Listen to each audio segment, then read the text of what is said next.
한 주간 동안 잘 지내셨죠?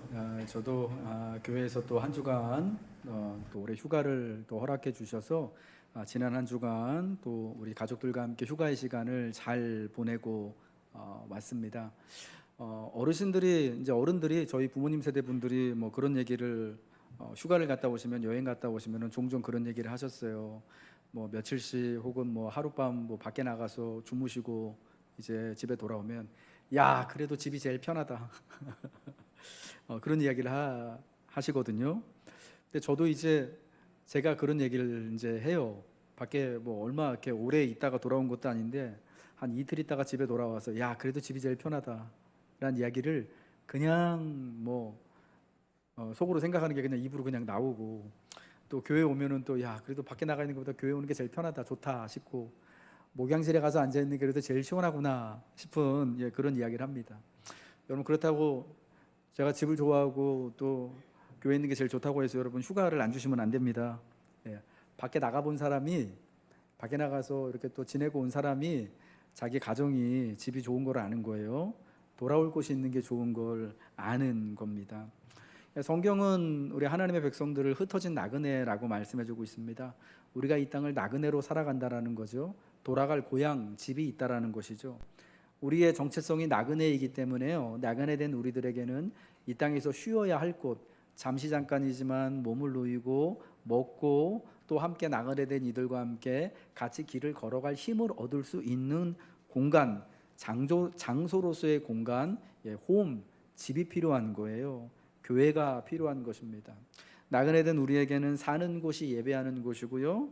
특별히 예배하는 곳이 살아가는 곳이고, 우리가 이 땅에서 잠시 잠깐이지만 한 주에 한 번씩 이렇게 쉼을 얻고 또 은혜를 누릴 수 있는 곳이 되어진다라는 것입니다.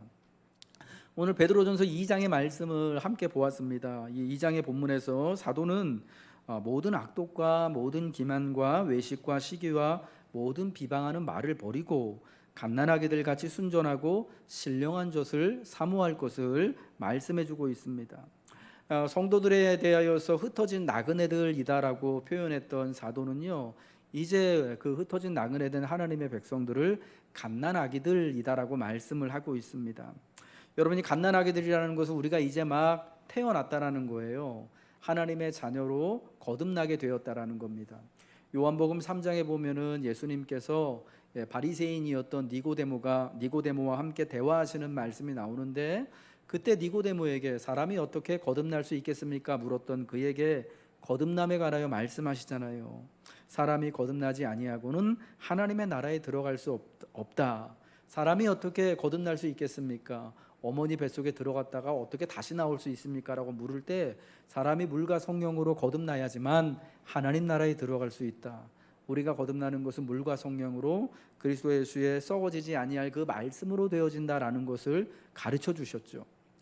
사도인 베드로는 정확히 그 예수님의 그 말씀, 거듭남에 관한 말씀을 잘 듣고 알고 있었어요.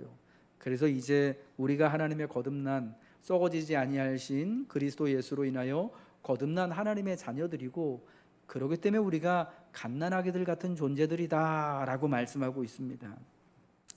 우리를 이제 막 거듭난, 이제 막 태어난 갓난아기, 아직 채 100일이 지나지 않은 갓난아기들 같은 존재라고 표현하고 있는데, 갓난아기들이라고 우리를 표현하는 그 의미하는 바가 무엇이겠습니까?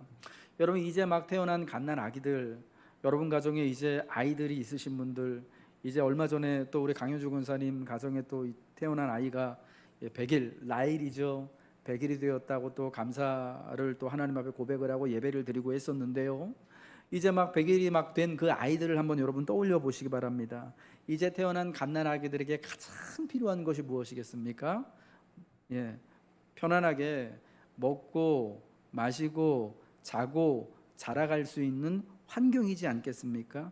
이제 태어난 아이들은요, 잘 먹어야 되고요, 잘 놀아야 되고요, 잘 자야 되고, 그래서 잘 자라가야 됩니다. 특별히 먹이고 자라고 또 배워나가도록 하는 이 모든 것을 돌봄의 과정이라고 하는데, 이 돌봄의 과정이 반드시 아이들에게 필요하다고 한다면 이제 막 태어난 그 갓난 아기에게는요, 이 아이들을 돌보고 보호해 주어야 할 엄마와 아빠, 즉 가정이 반드시 필요한 것입니다. 엄마와 아빠가 있을 때에만, 엄마와 아빠의 그 돌봄과 사랑 안에서만 아이들은 잘 먹고 잘 자라가고 잘 무럭무럭 커갈 수 있는 것이죠. 보호자가 있을 때에만, 가정이 있을 때에만 갓난 아기와 같은 존재들은 자라갈 수 있는 것입니다. 잘 먹을 수 있는 거예요. 안전하게 보호받을 수 있는 거예요. 가정이 튼튼하고 안전해야 아기들은 건강하고 평안하게 아름답고 복된 모습으로 자라갈 수 있는 것처럼, 여러분, 우리가 하나님의 자녀된 우리들이 이 땅에서 흩어진 나그네로 살아가고 있었던 우리들이 갓난 아기들 같은 자들이다라고 말할 때, 우리에게는 아기가 그렇듯이 잘 먹고 잘 보호를 받을 수 있는 그 장소로서의 교회가, 하나님의 집으로서의 교회가 반드시 필요하다라는 것을 또한 말씀해 주고 있는 것입니다. 여러분, 오늘 우리에게는, 우리가 갓난 아기들로서 특별히 우리에게 보호자가 필요함을 믿으시기 바랍니다. 이미 다 큰 성년이기 때문에 내가 무슨 보호자가 필요한가, 오히려 내가 보호자가 되어줘야 하는 것 같은데 라고 생각할 수 있겠지만, 우리에게 보호자가 필요해요. 우리에게 가정이 필요해요. 우리의 보호자가 누구이십니까? 이 가정의 주인 되시는, 우리에게는 아빠이시기도, 또 때로는 엄마와 같이 우리를 돌보시고 사랑하시는 하나님의 돌보심이 반드시 필요하신 것이고, 그 하나님의 돌보심과 사랑을 물리적인 시공간 안에서 이렇게 우리가 느끼고 표현을 받을 수 있도록 하는 교회라는 곳이, 그래서 서로 함께 자녀된 우리들이 서로 사랑을 주고받으며 하나님을 예배하며 함께 모이는 이곳이 반드시 필요한 것이다라는 겁니다. 여러분, 그래서 사도 베드로는요, 이 하나님의 백성들, 흩어진 나그네로 온 세상 사방 가운데 흩어져 살아가고 있지만, 비록 흩어진 그 와중에도 한 주간에 한 번씩은 그들이 모여서 교회가 될 것을, 갓난 아기와 같은 여러분에게는 반드시 이 하나님의 가정과 같은 교회가 필요한 것을 말씀해 주고 있는 것입니다. 우리가 갓난 아기와 같은 자들이기 때문에 잘 먹고 잘 자라가야 할 필요가 있고, 반드시 우리가 돌봄과 보호를 받아야 될 가정으로서의 교회가 있어야 할 것을 기억하시길 바랍니다. 그리고 내가 속한 이 가정이, 내가 속한 하나님의 집인 이 교회가 우리를 잘 돌보고 우리가 정말 자라갈 수 있도록 풍성하게 먹여주는 곳, 그리고 안전하게 보호받는, 특별히 무엇보다도 우리의 아빠 대신 하나님과 늘 함께 할 수 있는 복된 가정 되시기를, 또 그런 교회가 되기를 여러분 소망하시기를 주님의 이름으로 축복합니다. 특별히 갓난아기 같이 신령하고 순전한 젖을 사모할 것을 하나님의 자녀로 거듭난 우리들에게 당부하고 있습니다. 여기 말씀하는 갓난아이들이 사모해야 될 신령하고 순전한 젖은 앞장인 1장 23절에서 이미 말씀하신 살아있고 항상 있는 하나님의 말씀을 뜻하는 것이고요, 썩어지지 아니하실 하나님의 말씀이신 그리스도 예수를 뜻하는 것이에요. 오늘 성경 말씀 1장 23절과 25절 말씀을 우리 같이 읽겠습니다. 시작. 너희가 거듭난 것은 썩어질 씨로 된 것이 아니요 썩지 아니할 씨로 된 것이니 살아있고 항상 있는 하나님의 말씀으로 되었느니라. 그러므로 모든 육체는 풀과 같고 그 모든 영광은 풀의 꽃과 같으니 풀은 마르고 꽃은 떨어지되 오직 주의 말씀은 세세토록 있도다 하였으니 너희에게 전한 복음이 곧 이 말씀이니라. 여러분, 이 베드로전서의 말씀과 그리고 베드로가 인용하는 이사야 40장의 말씀, 하나님의 썩어지지 아니할 세세토록 있을 하나님의 이 영원한 말씀이 결국은 어떤 것을 말씀하는 것이냐? 하나님의 말씀으로서 특별히 살아계신, 영원히 썩어지지 아니하고 영원히 생명을 담지하고 계시는 그리스도 예수의 복음, 그리스도 그분, 예수님 그분을 뜻한다라는 것입니다. 여러분, 갓난아기와 같은 우리들에게는 그러니까 살아있는 하나님의 말씀인 하나님의 말씀이 필요한 것이고요, 하나님의 살아있는 말씀으로서 그리스도 예수의 복음, 그리스도 그분의 말씀이 반드시 신령한 저주로서 우리에게 공급되어져야 한다라는 것입니다. 왜 이 순전하고 신령한 젖을 성도는 사모해야 하는 것인가요? 왜 갓난아기와 같이 사모해야 되는 것인가요? 갓난아기들이 엄마의 젖을 먹으면서 무럭무럭 하루가 다르게 자라나는 것처럼 이제 거듭난 우리들, 썩지 아니할 하나님의 말씀인 그리스도로 말미암아 자녀로 태어난 우리들에게도요, 바로 하나님의 말씀인 즉 그리스도로 인하여서 그 말씀을 받아 먹을 때에, 신령한 젖을 먹을 때에 우리도 구원에 이르도록 자라갈 수 있기 때문입니다. 여러분, 태어난 모든 아이들은 무럭무럭 자라가야만 하는 것입니다. 한 달이 지나고 두 달이 지나고 100일을 맞이하고, 그리고 이제 돌이 되어서 자기 힘으로 일어서고 걷고 뛸 수 있어야 되는 거고요. 시간이 흘러서 이제 유치원에도 들어가고 학교에도 들어가고 무럭무럭 자라서 성년이 되고 대학도 가고, 그리고 이제 나중에 커서 직장도 잡고 독립도 하고 가정도 이루게 되어지는 이 모든 성장의 과정이 태어나는 순간에, 태어나는 모든 생명에게는 다 허락이 되어져야 한다라는 것입니다.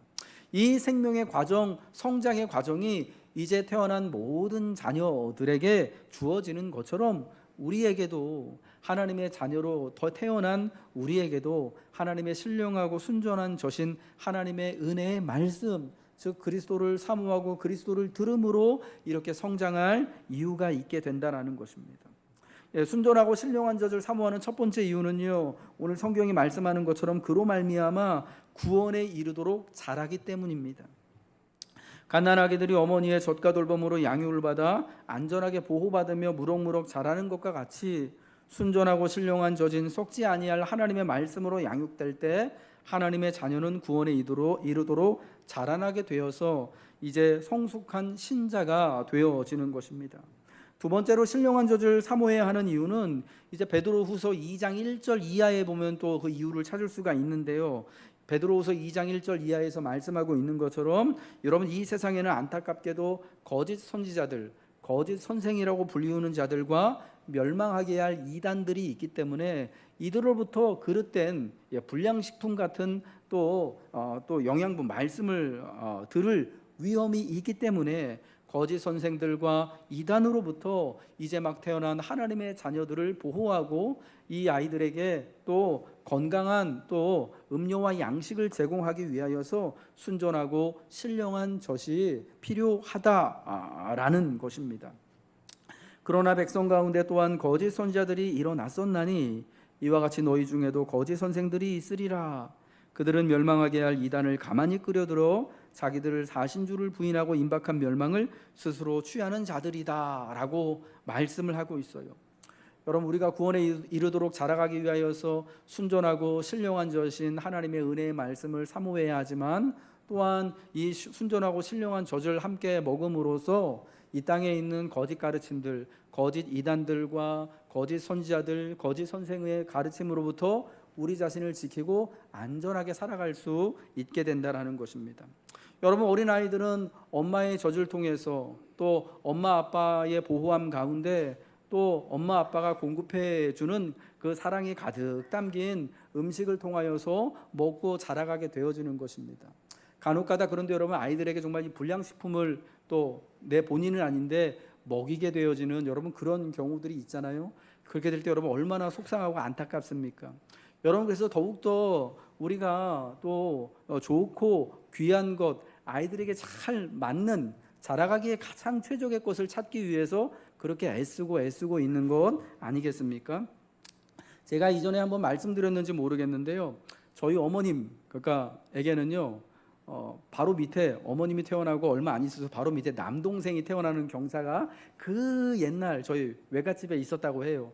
저희 어머님은 팔남매인데요, 팔남매의 둘째예요. 위에 큰 언니가 있고 우리 엄마가 둘째고요. 그리고 줄줄이 이제 여동생들이 있고 밑에 둘이 일곱째하고 여덟째가 남동생들이에요.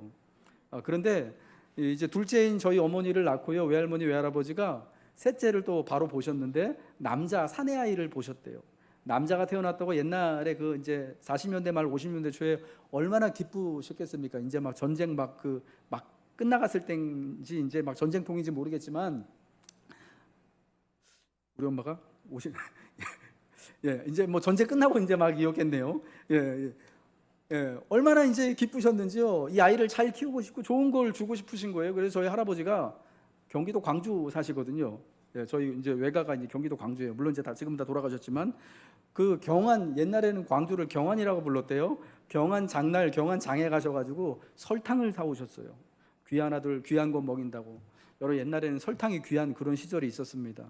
요즘은 설탕이 별로 이렇게 몸에 좋은 거 아니라서 잘 안 먹는데, 옛날에는 여러분 그 전쟁 끝나고 난 그 직후에는요, 설탕이 너무너무 귀한 거였대요. 그래서 설탕을 사와가지고 이 귀한 아들 먹인다고 설탕물을 타가지고 아이한테 먹였는데, 그만 그 이제 그 우리 어머님 이제 그 동생분이 100일이 안 돼서 그 설탕물을 먹고 돌아가신 거예요. 뭐 사실 옛날에는 아이들이 태어나면은 많이도 낳지만은 많이 낳는 만큼 또 이렇게 또 죽는 일도 영아 때 죽는 일도 다반사이지 않았습니까? 영양이 부족해가지고 혹은 또 이렇게 또 여러 가지 또 전염병 때문에 또 지금처럼 환경이 좋지 않으니까 그런 일이 많았는데, 아무튼 저희 어머니 얘기로는 그 설탕물을 먹고 동생이 죽었다라는 거예요. 할아버지가 설탕을 100%인 진짜 설탕을 사오셨어야 되는데 사카린이 들어간 가짜 설탕을 사와가지고 모르고 본의 아니게 그걸 먹였대요. 예. 옛날에는 물자가 귀하니까 설탕도 진짜 뭐 100% 설탕이 없고 가짜 설탕들이 더 많았었나 봐요. 아무튼 그랬다라는 거예요. 잘 먹이고 싶었는데 그만 나쁜 거, 불량식품을 본의 아니게 줘서 그 귀하게 얻은 아들을, 물론 꼭 그래서 아이가 죽었는지 어쨌는지는 우리가 잘 모르지만 여러 가지 또 다른 이유가 있었겠지만 그래서 아이를 잃었다라고 믿고 계셨던 거예요. 저는 그 이야기를 들으면서 지금도 참 그 생각나는 게, 왜 그 비싼 돈 주고, 그것도 물론 사카린 섞인 설탕이지만은 뭐 싸게는 사오지 않으셨을 거예요. 진짜로 알고 가지고 오시지 않았겠습니까? 그냥 그 돈을 가지고 할머니 이렇게 좋은 거 쇠고기라도 한 번 더 사주셨으면 그거 엄마가 할머니가 먹고 아이한테 더 좋은 것 같을 텐데 하는 생각이 들더라고요. 물론 잘해 주셨겠죠. 아마 옛 어른 생각에 이제 잘 먹지 못하고 하니까 산모가 아이한테 줄 게 별로 없을 것 같으니까 이렇게 또 설탕물을 사다가 먹이셨는지도 모르겠는데, 그 돈을 가지고 사실은 아이 엄마한테, 그러니까 저희 돌아가신 할머니한테 맛있는 거 이렇게 조금이라도 더 해가지고 주셨으면은, 좋은 쌀밥이라도 더 해가지고 조금 주셨으면, 이런 얘기하니까 되게 옛날 같네요. 아니 그러면 그 먹은 게 다 또 아이한테 가서 더 좋았을 텐데 하는 생각이 드는 겁니다. 여러분, 제가 이런 말씀 드리는 이유가 있어요. 여러분, 우리가 하나님의 또 이제 막 태어난 하나님의 자녀들로서 하나님의 또 양식을, 순전하고 신령한 젖을 공급받아야 할 때에만 또 건강하게 자라가는 것이잖아요. 그래서 우리가 어떻게 정말 건강하고 좋은 또 이 신령한 젖을 또 이렇게 공급받는 것이 너무너무 중요하다라는 거예요. 여러분, 어디에서 이 신령하고 순전한 젖을 우리가 공급받을 수 있겠습니까? 하나님의 집인 교회에서 우리의 부모된 아빠 되신 하나님을 통하여서 하나님의 은혜의 말씀을 듣는 거예요. 하나님이 그 일을 하기 위해서 저와 같은 목사를 이렇게 딱 세워주셨는데, 여러분, 제가 불량식품 같은 말씀을 전하면 되겠습니까? 안 되겠습니까? 안 되겠죠. 그런데 여러분, 세상에 어떤 목사가 자기 교인들한테 그냥 좋지 않은 거 먹이고 싶은 목사가 세상에 어디 있겠어요? 그런데요, 본의 아니게요, 목사들이요, 좋지 않은 것을 교인들에게 제공할 수밖에 없는 순간이 올 수도 있다라는 거예요. 그건 본의가 아니라 나는 정말 좋은 것을 주고 싶은데 여러 가지 사정과 제약 때문에 우리 할아버님이 진짜 100% 설탕인 줄 알고 이 사카린 섞인 설탕물을 아들한테, 그 귀한 아들한테 준 것처럼 목사들도 본의 아니게 그럴 수 있게 된다라는 거예요. 왜냐하면은 시간에 쫓겨서 말씀을 준비한다든지, 아니면 또 여러 가지 뭐 이게 또 뭐 복잡한 일들이 많아서 고민 쓰고 뭐 고민하고 하다 보면은 이게 하나님 말씀 준비가 잘 되어지지 않거든요. 여러분, 그래서요, 여러분이 신령한 젖을 또 사모하고 귀한 것, 하나님의 은혜를 따라서 많이 교회를 통하여서 제공받기 위해서는요, 어떻게 하면 좋겠습니까? 저에게서 신령한 젖이 잘 나올 수 있도록 여러분이 도와주셔야 돼요. 어떻게 도와주실 수 있겠습니까? 지난주 그랬던 것처럼요, 여러분 휴가 자주 주시면 됩니다. 좀 쉼이 필요한 거예요. 자기를 성찰하고 하나님 말씀을 묵상하고 조금 교회와 성도들로부터 조금 시간을 두고 이렇게 좀 비껴나와서 한 번 더 다시 그 좀 객관적인 눈으로, 객관적인 사고로, 생각으로 우리 교회를 바라보고 성도를 바라볼 수 있는 시간이 필요합니다. 그러할 때 달라지는 것이거든요. 그리고 또 계속해서 목회자가 배울 수 있도록 여러분께서 도움을 주셔야 되는 거예요. 물론 저도 적게 배우지는 않았습니다만은 목회라는 것이 평생에 걸쳐서 하는 것, 그래서 어떻게 보면은 평생에 걸쳐서 하나님 말씀을 배우고 공부해야 되거든요. 여러분 그런 또 훈련을 할 수 있도록 잘 도와주셔야 돼요. 그래서 목회자가 이렇게 또 세미나에 간다거나 기도하기 위하여서 또 요즘에 또 이렇게 또 기도하는 공간에 또 피정하기 위하여 찾아간다거나 하는 것을 여러분 잘 이해를 해 주셔야 하는 것이고요. 그리고 또 장을 잘 봐와서 밥을 잘 만들 수 있도록 해 주셔야 하는 거예요. 엄마들이 여러분 시장에 가서 장을 잘 봐와야지, 그래도 어느 정도 기본적으로 찬거리를 사와야지 또 저녁 식사 시간에 또 맛있는 음식을 또 이렇게 또 준비해서 마련하지 않겠습니까? 예, 시장에 가서 장 보지 않고서는요, 이게 또 맛있는 또 저녁을 아무리 요리 솜씨가 좋은 엄마라고 하더라도요 차려낼 수가 없는 거예요. 언제나 그 나물에 그 밥이면은 여러분 맛이 있겠습니까? 예전에 저희 어머님요, 제가 그 학교 다닐 때 이제 도시락을 싸주시면은 좋아하는 거가 있으면은 그거만 하늘 내내 한 몇 개월씩 싸주기는 하셨어요. 소세지를 한 2달씩 싸주시고, 이제 좀 엄마 물려 못 먹겠어 그러면 그걸 또 한 2달 김 싸주시고, 이것도 물려 못 먹겠으면 이제 또 막 김밥용 해모로 바꿔주시고, 뭐 이렇게 우리 저희 어머니 해주셨거든요. 근데 제가 그 얘기를 하면은요, 우리 아내가 그래요. 야, 그래도 좋은 거 먹었네. 우리는 그런 것도 못 먹었는데, 막 그런 얘기를 해요. 뭐 부모님 이제 목회를 하셨으니까.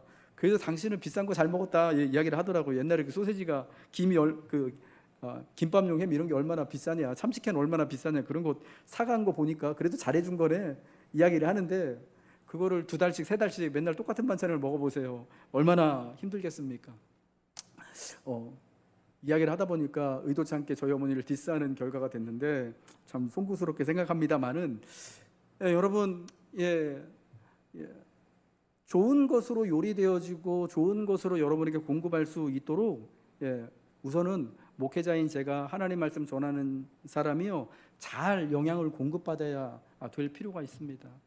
여러분, 그래서 제가 이런 것들을 교회로부터 잘 공급받을 수 있도록 여러분 기도해 주시고, 또 함께 또 할 수 있다면은, 형편이 된다면은 또 목사님 또 이렇게 또 교회에서 도서비 책정된 것도 있거든요. 도서비 또 좀 더 책정을 많이 해줄 수 있으면은 전 좋을 것 같아요. 그러면은 그것으로 또 필요한 것들, 공부할 수 있는 것들을 잘 구별해서 하나님 말씀을 연구하고 묵상하여서 주일마다 여러분 만날 때마다 좋고 신령한 순전하고 귀한 것으로 여러분에게 또 나누고, 함께 그래서 은혜 가운데서 자라갈 수 있는 여러분 그런 또 순간들을 맞이했으면 좋겠습니다. 여러분, 그래서 여러분의 목회자인 저를 위해서 늘 기도해주고 후원해 주셔야 할 필요가 여기 있는 거예요. 왜냐하면 우선은 제가 잘 먹고 제 안에서 하나님의 은혜가 이렇게 가득가득 잘 쌓여져 있어야지, 그래야지 여러분 좋은 것들이 계속해서 나오지 않겠습니까? 엄마들이 잘 먹지 않고서는, 산모들이 잘 먹지 않고서는 아이들에게 줄 것이 마땅치 않은 것과 같은 똑같은 이치라고 생각이 되어집니다. 순전하고 신령한 저절 사모하는 여러분들, 순전하고 신령한 이 저절 사모하는 이들은요, 오직 그리스도를 산 소망으로 삼는 이들입니다. 그리고 산돌이신 예수로 말미암아 신령한 집으로 세워지는 이들입니다. 예수 그리스도를 산 소망이고 산 돌이다라고 성경은 말씀합니다. 특별히 이 산돌이신 예수로 말미암아 우리가 예수 그리스도와 더불어서 신령한 집으로 세워진다라고 말씀합니다. 신령한 집으로 세워진다라는 것은 하나님의 교회가 된다라는 의미인 거예요. 옛적에 다윗과 솔로몬이 하나님의 성전인, 하나님의 집인 성전을 짓기 위해서 오랜 세월 동안 준비를 하고, 그리고 마침내 솔로몬의 때에 이르러서 하나님의 집인 성전을 지은 것처럼, 예수 그리스도께서 우리의 산 소망이고 산돌이신 예수께서 이제 모퉁이 돌이 되시고 기초를 다 다져주시고, 그 위에 우리가 같이 함께 모여서 하나님의 은혜를 따라 무럭무럭 자라감을 통하여서 하나님의 신령한 집으로 세워지게 된다라는 거예요. 오늘 본문 2장 5절과 6절의 말씀 우리 같이 한번 읽겠습니다. 본문 베드로전서 2장 5절과 6절의 말씀 읽겠습니다. 자, 너희도 산 돌같이 신령한 집으로 세워지고 예수 그리스도로 말미암아 하나님이 기쁘게 받으실 신령한 제사를 드릴 거룩한 제사장이 될지니라. 성경에 기록되었으되 보라, 내가 택한 보배로운 모퉁이 돌을 시온에 두노니 그를 믿는 자는 부끄러움을 당하지 아니하리라 하였으니. 예수님이 산돌이며 모퉁이 돌이라고 성경은 말씀하고 있습니다. 산돌이며 모퉁이 돌이라 성경을 따라 예수님이 불리울 때 예수님의 역할이 무엇이겠습니까? 살아있는 하나님의 집을 세우는데 기초가 되시는 겁니다. 산돌이신 예수님 위에 우리가 하나님의 집인 교회로서 흩어진 이들이 함께 모여 지어지는 것입니다. 그리하여 예수님이 지으시는 하나님의 집인 교회에서 아빠 되신 하나님 안에 말씀이신 그리스도 예수를 따라 자녀로 거듭난 하나님의 백성들이 그 가정 안에서 자라가고 보호받고 영원히 든든하고 복된 하나님의 나라, 즉 하나님의 가정을 우리가 이루어가는 것입니다. 자녀인 우리에게 하나님이 세우신 집이 필요한 이유가 무엇이겠습니까? 또한 우리가 그리스도 안에서 새롭게 지어져갈 하나님의 집인 교회가 되어야 하는 이유가 무엇이겠습니까? 여러분, 새롭게 태어난 자녀들은 가정 안에서 보호받아야 할, 그 가정이 마땅히 있어야만 먹고 보호받고 자라갈 수 있기 때문입니다. 보호받고 양육되고 자라나기 위해서, 그래서 반드시 하나님의 자녀된 성도들에게는 하나님의 집인 하나님의 교회가, 그래서 우리가 하나님의 집으로서 함께 지어져 가야만 한다라는 것입니다. 산돌이신 예수님은요, 하나님의 집을 세우시는 근사하고 복된 모퉁이 돌이 되기도 하십니다. 누구에게 그렇습니까? 순전하고 신령한 젖을 사모하며 하나님의 말씀을 듣고 배워서 순종하여 하나님의 집으로 세워지고자 하는 이들에게 그렇습니다. 그러나 또한 이 주님은 부딪히는 돌과 걸려 넘어지게 하는 바위가 되시기도 합니다. 누구에게 그렇습니까? 말씀을 순종치 아니하고 하나님의 신령한 집이 되고자 하지 않는 이들에게 그렇습니다. 사랑하는 성도 여러분, 여러분 모두에게는 예수님께서 여러분의 유일한 희망이신 산돌이시오, 여러분의 믿음과 하나님의 나라를 영광스럽게 세우시는 모퉁이 돌 되시기를 주님의 이름으로 축복합니다. 하나님의 집인 교회로 우리가 함께 세워져 갈 때에, 하나님의 집인 교회가 새롭게 지어질 때에 여러분, 우리 인생의 집 역시도 하나님이 근사하고 복되게 세우시는 줄로 믿습니다. 다윗이 그리고 그의 아들인 솔로몬이 하나님의 집인 성전을 지을 때에 여러분, 그 집을 짓는 것을 통하여서 하나님께서 다윗을 위하여서 집을 짓기로 약속하시고 마침내 그 약속을 이루신 것처럼, 우리가 산돌이신 예수를 따라서 우리가 함께 자라가고 보호받을 마땅한 하나님의 집인 교회를 함께 세워져 나갈 때에 다윗에게 그러했던 것처럼 하나님은 우리 인생의 집, 우리 믿음의 집 역시도 복되게 세워주신다라는 것입니다. 이제 말씀을 마치도록 하겠습니다. 베드로 사도는 흩어진 나그네로 살아가며 예배하는 하나님의 자녀들에게 갓난아기들 같이 순전하고 신령한 젖인 하나님의 말씀을 사모하라고 합니다. 성도는 이 땅에서 흩어진 나그네로 살아갑니다. 나그네로 사는 우리의 곁에는 언제나 고난과 시험과 위기의 상황, 이 땅에서 우리가 주인이 아니라 지나가는 나그네로 있기 때문에, 이방인으로 있기 때문에 마주치는 여러 가지 어려움들과 스트레스들이 있습니다.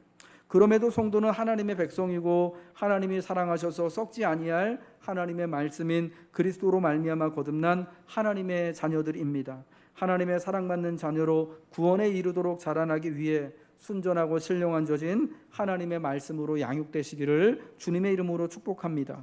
그리고 이 신령한 젖을 안정적으로 특별히 복되게 누리기 위해 부족함 없이 누릴 수 있도록 가장 중요한 돌봄의 장소인 가정, 여러분 교회가 여러분에게 꼭 되어지시기를 주님의 이름으로 축복합니다. 또 산돌이신 예수 안에서 하나님의 신령한 집으로 함께 세워져 가므로 그 하나님의 신령한 집 안에서 여러분의 필요가 채워지고 하나님의 은혜를 따라 자라나게 될 것을 여러분 기대하시기 바랍니다.